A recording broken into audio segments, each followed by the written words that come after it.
মনে করো একদিন ফজরের সময় দূর থেকে তোমার কানে আজানের ধ্বনি ভেসে আসছে।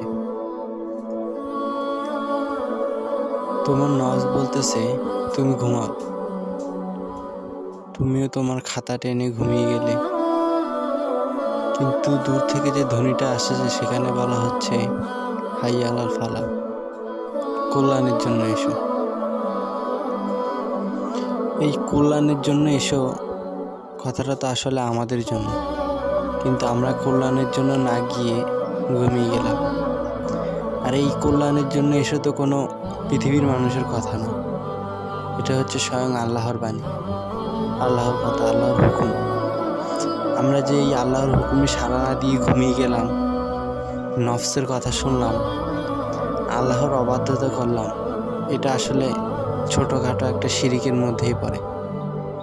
এই যে ফরজ হুকুম নামাজ ছেড়ে দিলাম শয়তানের কথা, নফসের কথা শুনে, নফসের বাধ্যতা থেকে আমাদের হেফাজত করুন। এই নফসের কুমন্ত্রণা এবং শয়তানের কুমন্ত্রণা থেকে আমাদের হেফাজত করুন। আমিন।